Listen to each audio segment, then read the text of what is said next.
We're digging into our shadows to find the hidden gem.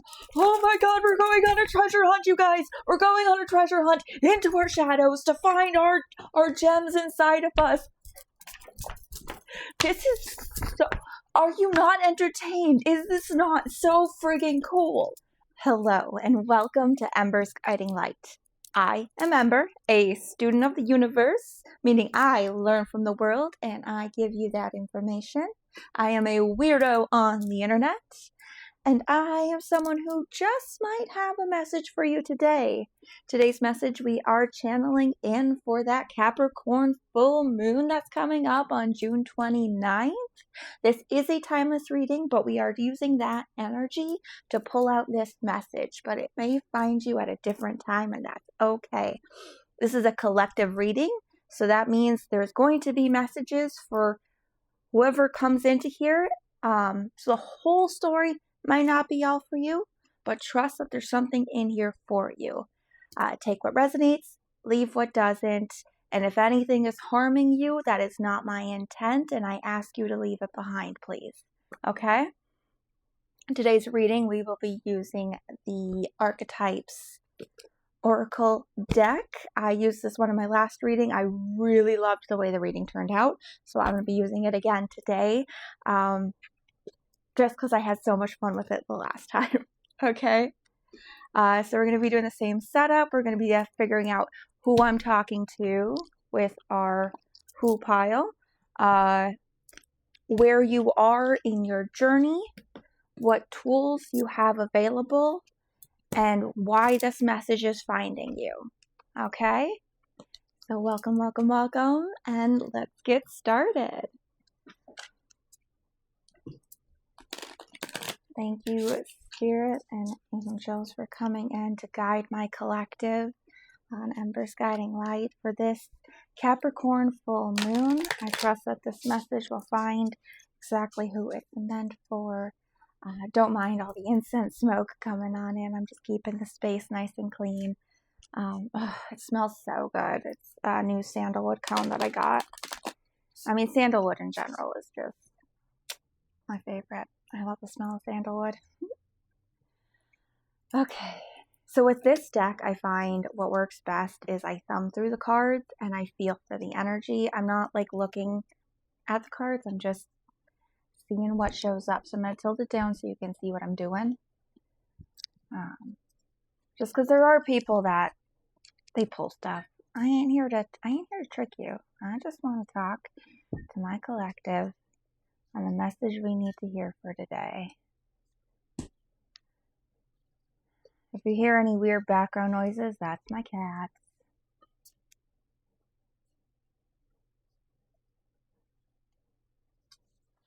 Who am I talking to today? Oh, I think it's that one. There might be another who, so I'm just gonna keep going. Okay, there's two who cards. So we have the Shadow and the Queen. Oh my god. And look at that. Is that a moon? It could be interpreted as a sun or a moon. I'm not quite sure. A snake, a hand, a flower. I apologize, but I do not know what kind of flower that is. And the shadow. It's like the ego, the self that you're presenting, and the darkness underneath. Oh, and for a full moon, everything coming into illumination. That makes sense. I can see why both had to come out. The numbers here are 11 and 28. We'll start with the Queen, number 11.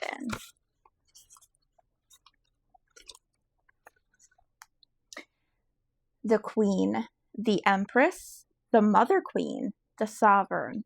You know what's funny? I just changed my profile picture on my personal Facebook, and I wrote in there the Empress, like I was feeling that Empress energy.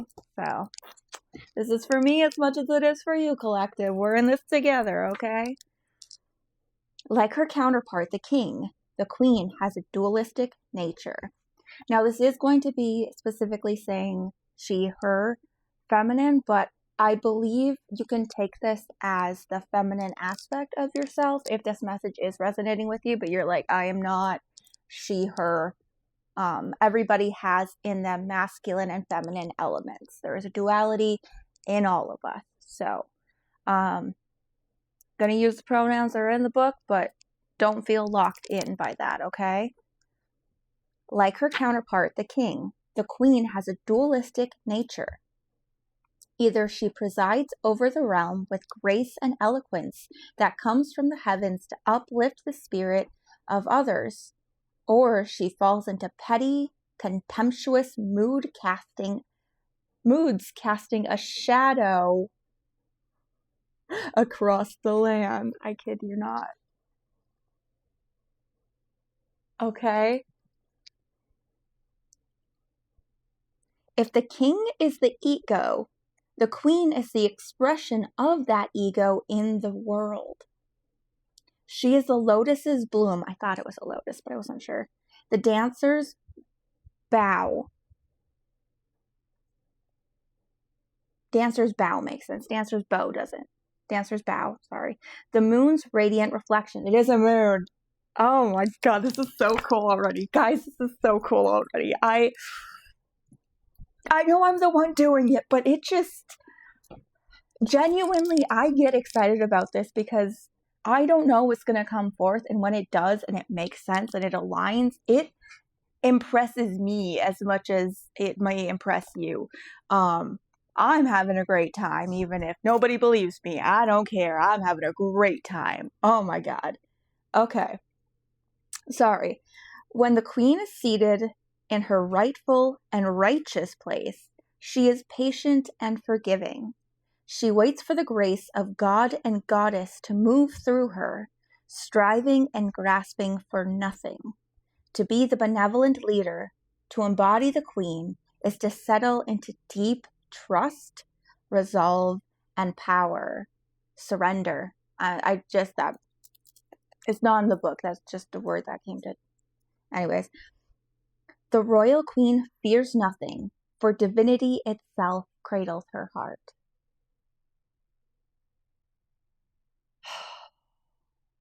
This is so cool. This is so cool. Like, we are being divinely led. We are being asked to let go of control, to surrender into what is meant for us, to be divinely led and trust that the universe has a plan for us. Now, we have to do our part. We can't just, lay down and like, good things are going to come to me because I say so, and then not do anything. Obviously not. But like, you are an active participant in your day. You can't force things, but you must live your life to experience it. You must be present and aware and in your power in your life. We are not grasping control of life. We are present and aware of everything around us and displaying that sense of power with our awareness. When in light, it is the embodiment of grace, courage, resolve, and stillness. When dark, vain, wrathful, self-righteous, and demanding.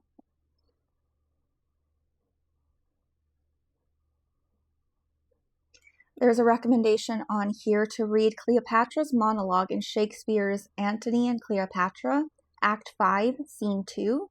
Then read about Inanna, Tara, and Hera. So if you feel guided, go check that out. If not, a little extra information. The other side says, the queen does not accept the hand of a prince, but claims the throne, knowing the king draws near. She is a magnet for the fully embodied masculine and entertains nothing else. See, I want to move into, I'm going to make this about me a little bit. We're going to exchange, all right? Some readers are all about you. I'm about the exchange and reflecting my experience back to you. So hopefully you're cool with that. Because I want to embody right now my genuine divine powerful feminine. I want to be in that receiving, graceful era. I am surrendering to the will of the universe and trusting that that surrender magnetizes the life of my dreams to me. And it feels good. It feels good. It's like the flow of this incense smoke coming through, just like free and beautiful, and it smells beautiful, and I smell beautiful. I've been getting like new perfumes and like just really feeling myself and being present in my body and my emotions and my expressions and letting it be and exist and not trying to control everything. So if you are with me in this journey, I encourage you to release some of that need for control. A lot of times that comes from a deep desire to protect ourselves. We've needed to be in so much control to keep ourselves safe. And it worked because we're here now, but we're moving into a new part of our life. And my daily read yesterday on my Instagram, Ember's Guiding Light on Instagram, I do daily card reads, like it's usually a single card. Yesterday the deck was sassy. It's like you're getting 3 cards. We were doing a transformation through a portal into a more collaborative setting. So if you're feeling a big change in your life and you want to step into that surrender, well, with this full moon, we're going to have to look at our shadow, our dark side of the moon. So let's see what the shadow says. Number 28. The shadow, the unspeakable, the unwelcome, the denied. Although every card in the archetypes deck has a shadow potential, this card asks us to delve into the qualities of the shadow itself. We often think that the shadow can be purified, illuminated, and made right through effort and achievement. However, it is typically the case that our lofty pursuit of ascension and perfection is the very source of the shadow material itself. By rejecting parts of ourselves and the world by rejecting parts of ourselves and the world, we begin to separate from the whole. Oh my God, hold on. I'm going to pause for a second. So in my last video, I even talked about this, like the way we are all part of the universe. Every single thing in the universe is part of the universe. And in that, when we, understand that God is omnipresent, God is the all, this is not any rooted religion. This is my own personal concept of the divine. But almost every religion says God is omnipresent, God is the all, God is everything. So I understand the God to be the universe. And if we are all part of the universe, that means we are all part of God, which means we are all expressions of the divine. The divine is in us, of us, through us. So when we reject parts of ourselves, when we reject parts of the world, when we reject parts of other people that we do not see in ourselves because of some sort of difference between you and I, that is the material of the shadow. That rejection of self, of other, of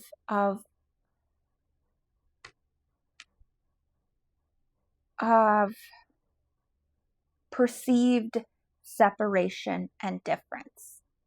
That is where the harm comes.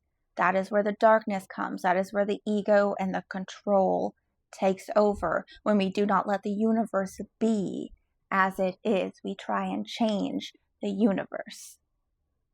Okay, I'm going to keep going. Rather than getting to know the qualities and content of our shadow, we busy ourselves with avoiding its presence. This is denial. When this card appears, it is time to take inventory of those things you've been denying. when the mind responds with no, anything but that, you're touching the shadow.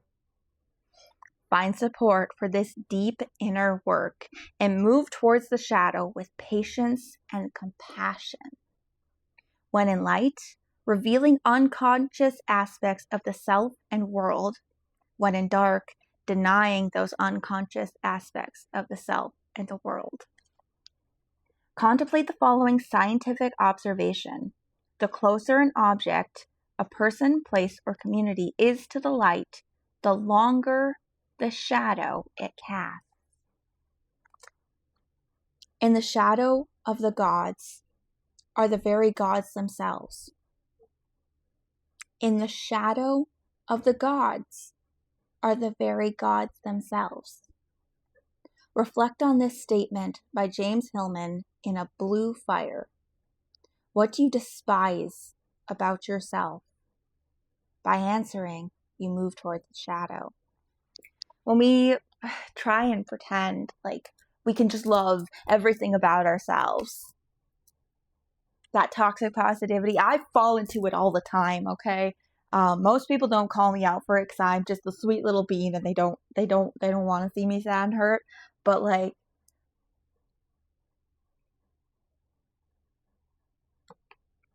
I got a friend that would.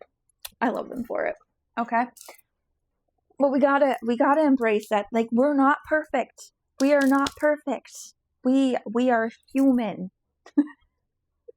we have ego and we have perception, and we are, by being physical form on this earth, we are separate from the, how do I want to explain this? Okay, so the way I view like the universe, spirituality, divinity is like this. I have to get into it to make this make sense. We are physical matter. I've said this in the last video, but I didn't quite touch on everything I wanted to. So we're physical matter in the world, and we have energy in us that is what I would call the perceiver. This is the, like we have our, like, the eyes taking in information, the body takes in information, all of your senses are taking in information, and your brain interprets that and like is doing calculations, reviewing past experiences, all of that. And then the in-between, where the body and the mind meet, that energy is what I call the self. That is what I believe we are, is the in-between of the information coming in from the brain and the body. Like, we are three separate beings. They say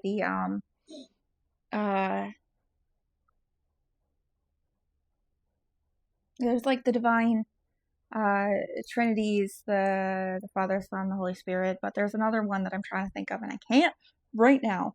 But so for me, one being is three aspects trying to come together into physical form. Now, when your self is put in a physical form, it's able to move with, like, in the 3D world, make changes in the 3D world. It observes and interacts with it.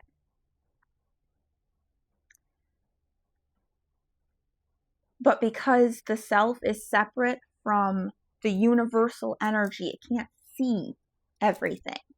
So that's where we need our spirituality and like community, just talking with other people that are observing the world around and going like, this is what I'm seeing. And so we can share experience and change the world.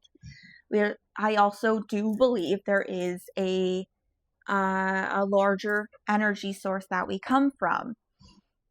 I don't know exactly how to describe it, what it looks like or anything like that, but I believe that, in the same way our physical matter when we die is going to return to the earth, like this, the atoms that make up my body are going to get eaten by little buggy guys and microbes and whatnot, and it's going to separate into the world and go back into the physical matter.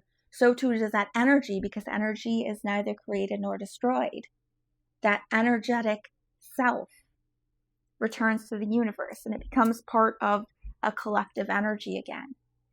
And that collective energy, that big soup of energy, that's what I call the divine. Okay?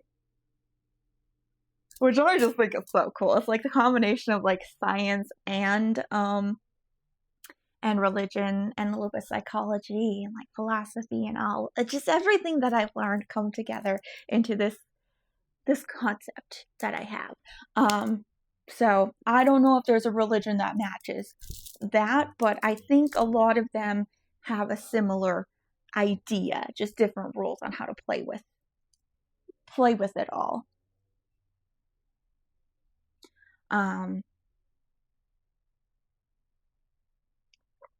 But with that aside, yeah, this Capricorn full moon is saying we need to look at our ego, our self, what we're presenting to the world, and what we're trying to keep in the closet, shadowed, hidden behind us. We're pretending doesn't exist. This Capricorn full moon's gonna be like, honey, you need to confront it.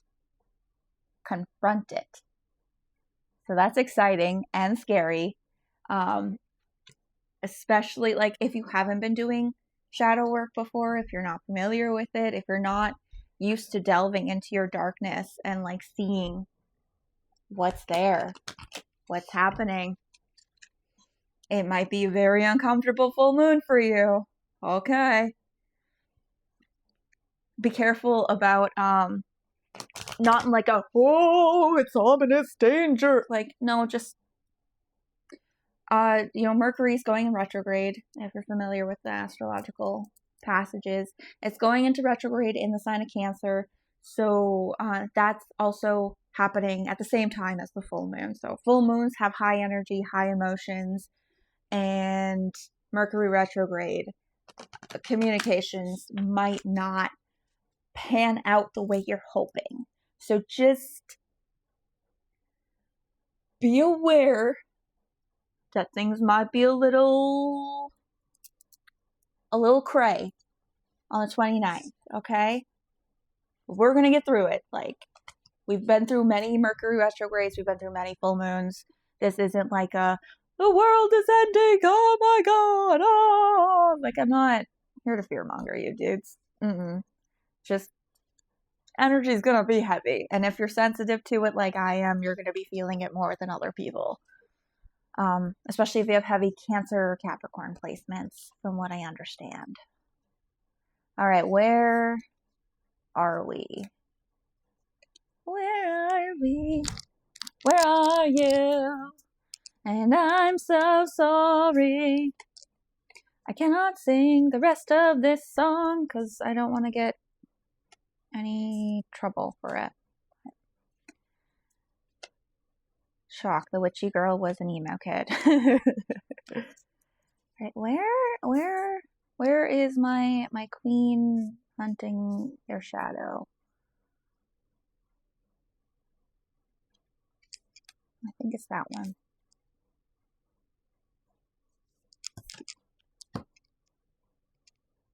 The Bardo.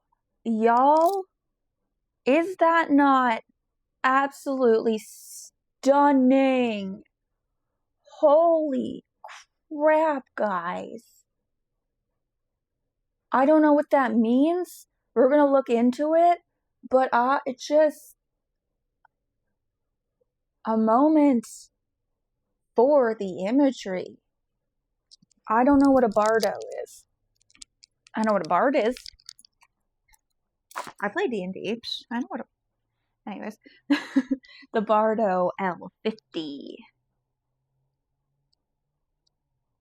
The Threshold. Ooh, the Storm. The Wind. The Bardo.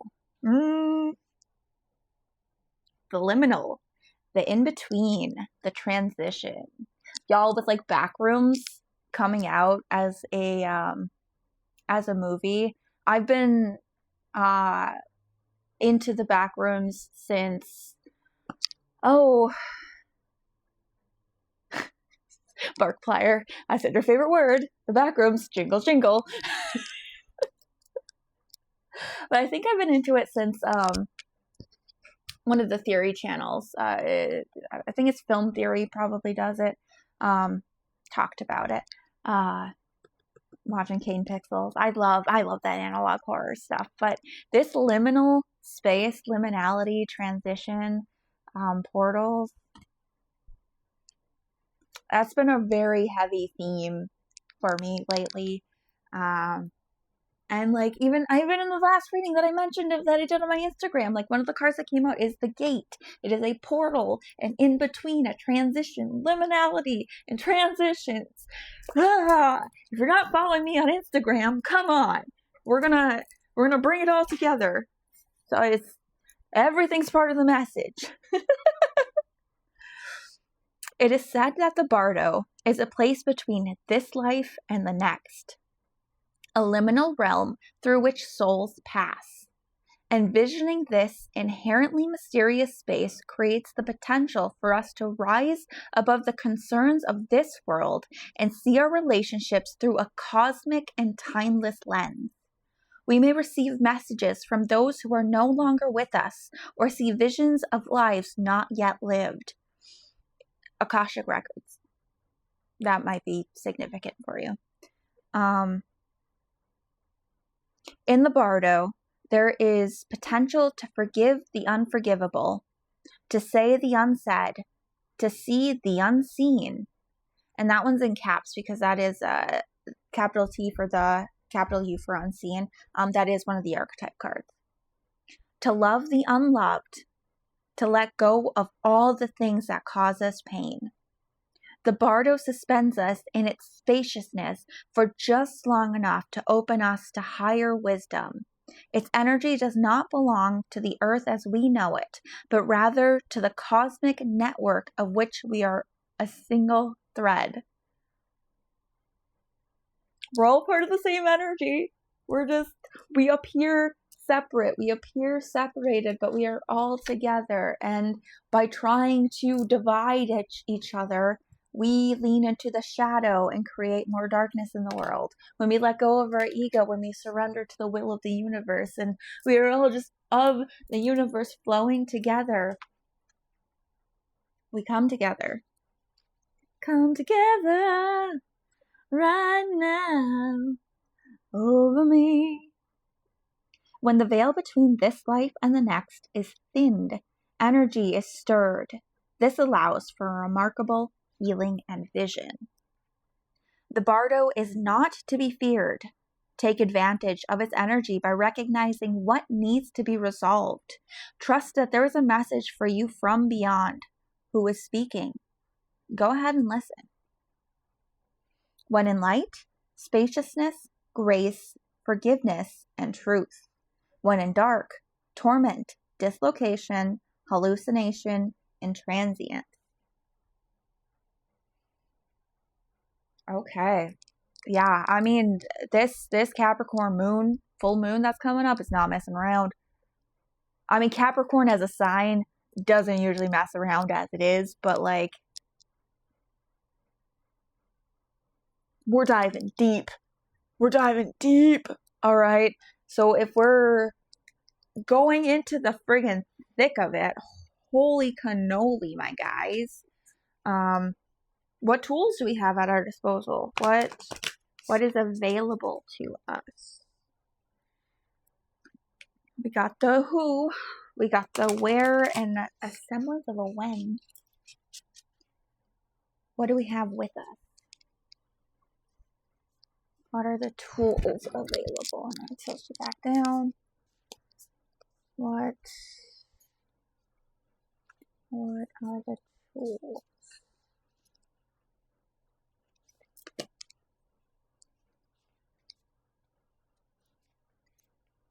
I know which card by it feels like either like a buzzing in my thumb or one of my fingers, whatever finger is touching the card, or it feels like I physically cannot move. It's very interesting. Looks like one tool available for us. The gem. This sparkling iridescent rainbow, like in the eye here. The gem. Okay. Come back up. Look at me. That is number 56.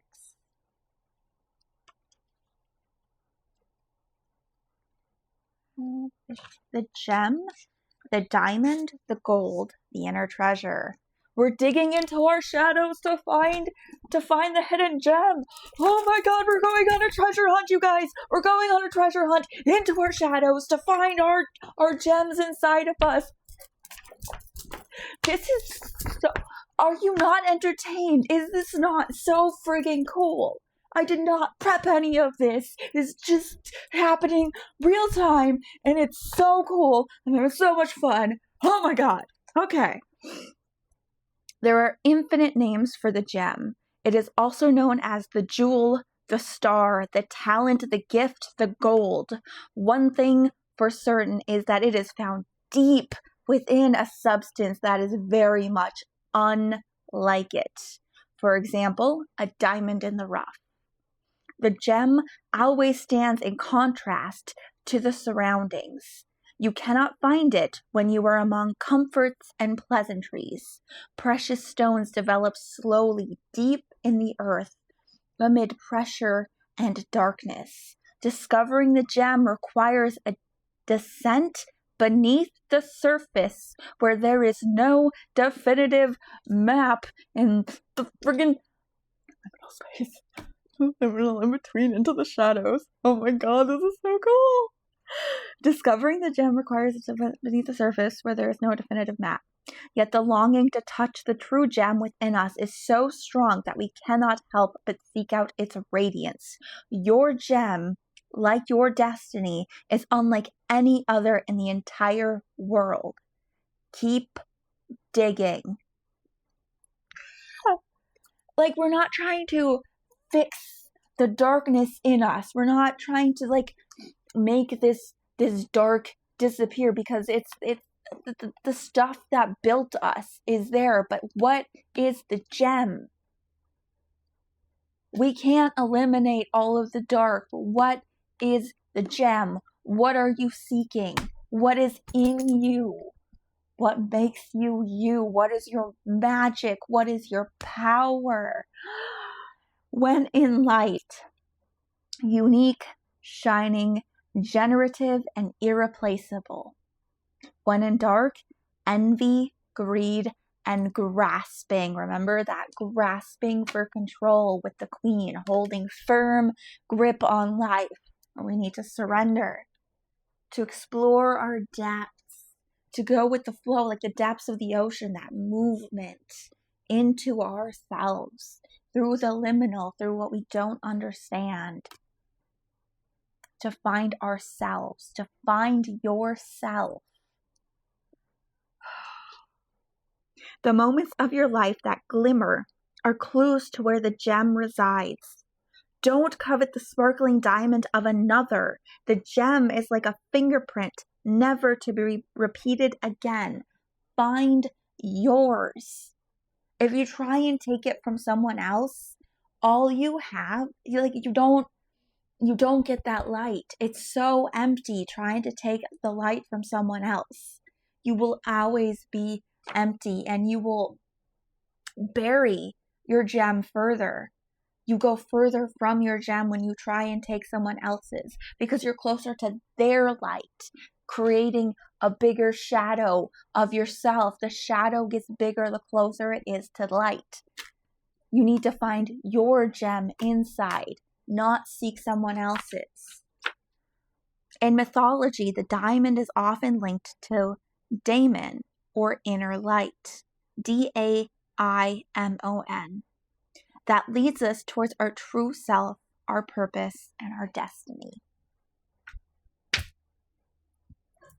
This is a pivotal change, y'all. This is a pivotal change. And I get to be here with you going through it. How absolutely incredible. So, we're going to finish this off with our Y card. The Y cards, there are only a few. So, as I use this deck, we're going to get a lot of repeats. That's just the nature of this deck. There's 1, 2, 3, 4, 5, 6, 7, 8 cards total for the Y.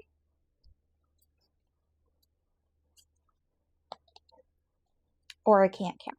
I'm pretty sure that's 8. 1, 2, 3, 4, 5, 6, 7, 8. Yeah. Okay.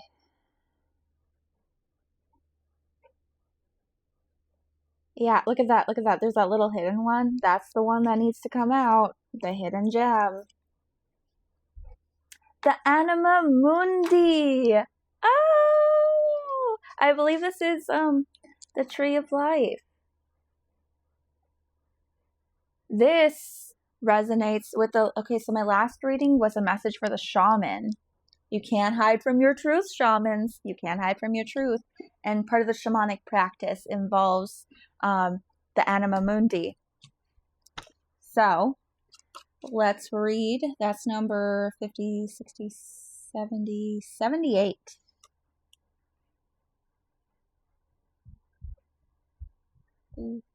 Yeah, 78. Here we go.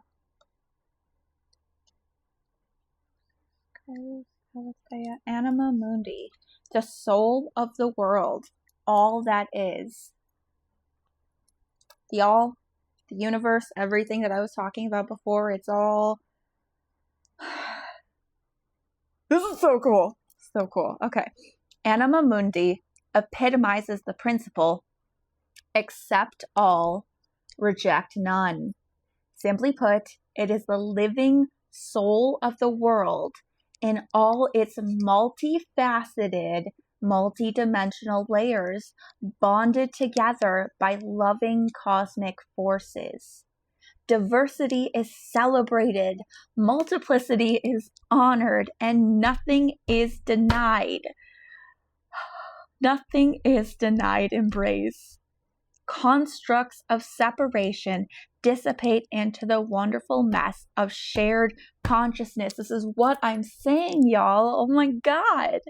Anima Mundi is the link between the literal and the imaginal, the rational and the mythic. It is the connective fiber that makes life meaningful. This card indicates an initiation on the level of the soul. You will awaken the unique light within and witness how this light contributes to the radiance of the entire universe. You will sense yourself as a critical note in the cosmic orchestra. Destiny is altered as you hear the enchanted melody of all living things. When in light, tending to the sacred details of life. When in dark, overwhelmed by the bigness of existence. Fuck. The embrace of Anima Mundi is available anytime, anywhere, to anyone, day or night, rich or poor. It is the process of unveiling our resistance to its love. Anima Mundi is the energy behind the World card in the tarot deck. Both carry themes of universal unity, completeness, and embrace. There's somebody singing in the alley. You guys,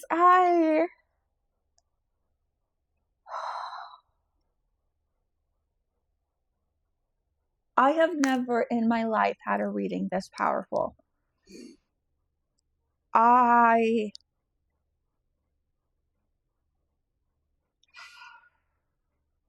10-10 right now. Okay, so this full moon, we're looking at our ego, what we're rejecting in ourselves, the dark side of the moon, the things we are trying to separate ourselves from so we can come into integration because we are one. And in this in-between, we learn to forgive what separates us, our shadow, the darkness behind us. We learn to forgive ourselves. And with that forgiveness, we can seek our gem, our divinity, the light inside of us, our true essence, what makes us us. And in that, we embrace our place in the universe, our role in Anima Mundi. We are all one. We are all together in this. Separation is the illusion. If you touch my hand, you feel warmth. You feel energy move from me to you.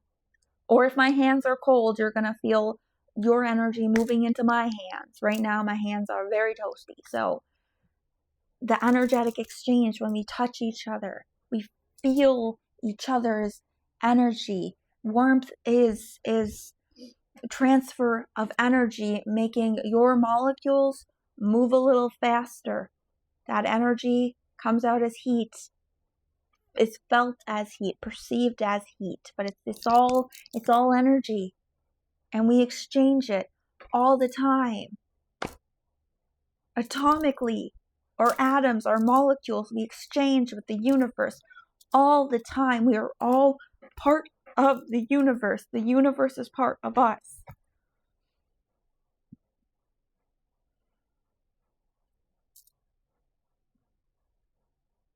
I'm so excited for this Capricorn Capricorn full moon revelations for all of us. This is not going to be easy. Going into the shadow, what darkness lies within you? What scares you about yourself? What parts of you have you not forgiven? Can you hold them gently and with love? Can you forgive yourself for all the versions that you have been? The universe forgives you. But you have to forgive yourself because you are part of the universe. And until you forgive yourself, you will not feel that forgiveness. And remember, shame is a self-harm tool. Shame is not there to help you improve. Shame will not help you heal. Shame will only hurt you. And it doesn't help the other person either. You feel like because you're sitting in this pit of, I've done something bad, and it feels punishing to you to sit in shame. And when you're raised in a society that punishes you for making mistakes instead of helping you learn, when there is punishment. When you make mistakes, you put yourself in your own form of punishment. You trap yourself in that punishment. And with shame and that pain, you say, I am the bad things I've done. You embody that. And you claim that shadow and that mistake as your identity. And when you claim as your identity, you cannot heal and you cannot move forward. When you claim all of this dark around the gem, you will never see the gem because this is what you think you are.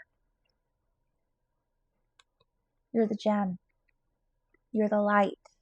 And when you embrace the light in you, when you find the gem in you, when you see the way you shine, when you go into that in-between and you hear from the universe, from your ancestors, from the world, I forgive you.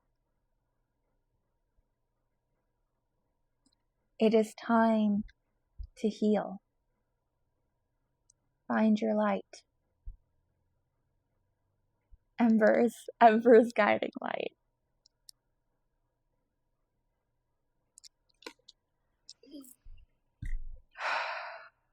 Is that everything?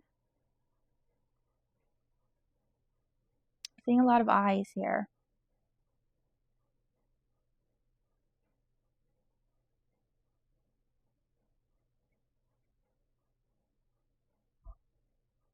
I'm not picking up any additional messages, so I think I have everything I need to tell you in this video. It's an honor. It's an honor to be able to channel these messages for you. I'm grateful you're here. I hope you have a blessed full moon. And I will see you in the next video. If you like these readings and would like to see more, don't forget to hit subscribe over here so you know when I'm posting, because even I don't know when I'm posting. And give me some other videos recommended over here. Might call to you. Might be interested. Okay? That'll see you in the next video.